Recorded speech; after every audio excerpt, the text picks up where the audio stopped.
السلام علیکم ورحمۃ اللہ وبرکاتہ۔ میں کراچی میں تھا تو ڈاکٹر تھے، ہارٹ کے سرجن تھے، تو وہاں پہ ایک بچہ لایا گیا جو بالغ نہیں تھا، چھوٹا تھا۔ اس کو کہا کہ اس کو دل میں سوراخ ہے، تو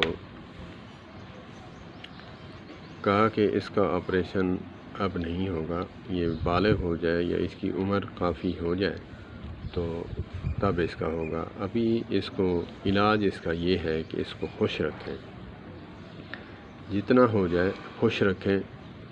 الحمدللہ ایسے کیسز بھی آئے ہیں جو بلوغت عمر تک پہنچنے تک اس کا دل کا سوراخ جو ہے وہ بند ہو جاتا ہے۔ تو میں وہاں بیٹھا تھا تو میں نے کہا ڈاکٹر صاحب ایک میری بھی گزارش ہے، میں عرض کرنے لگا ہوں، میں پوچھ سکتا ہوں؟ کہا پوچھیں۔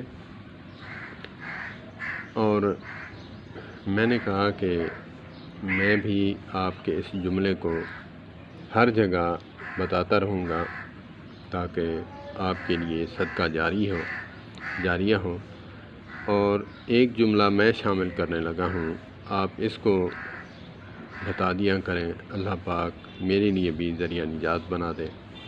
کہا بتائیں؟ میں نے کہا اگر خوشی دینے سے دل کا سوراخ بھرتا ہے تو پھر دکھ دینے سے، بات بات پہ چوٹ مارنے سے دل کو تو چھید ہوتے ہوں گے، جیسے چھلنا ہو جاتا ہے، چھلنا بن جاتا ہوگا۔ فرمایا بالکل آپ نے سچ فرمایا، ایسا ہی ہے۔ تو اللہ پاک ہمیں بزرگ فرماتے ہیں اگر کسی کو سکھ نہیں دے سکتے تکلیف کے باعث نہ بنو۔ پہلی شرط تو یہ ہے کہ آپ کسی کو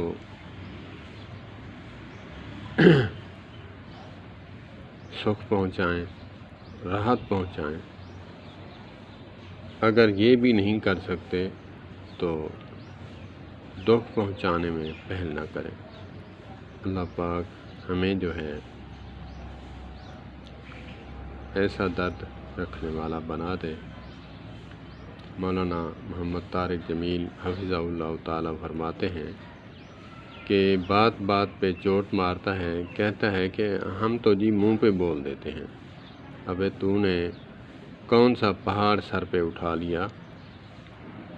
کسی کا دل توڑتے وقت تجھے یہ حیا نہ آئی کہ اس کو کتنی تکلیف ہوتی ہوگی۔ اپنے آپ کو باور کراتا ہے کہ میں منہ پہ بول دیتا ہوں۔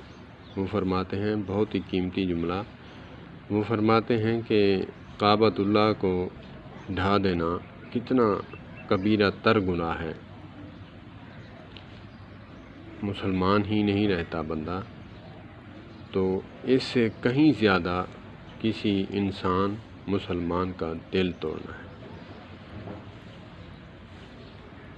اللہ پاک ہمیں عبادتوں کے ساتھ ساتھ انسانیت بھی سیکھنے کی توفیق عطا فرمائے۔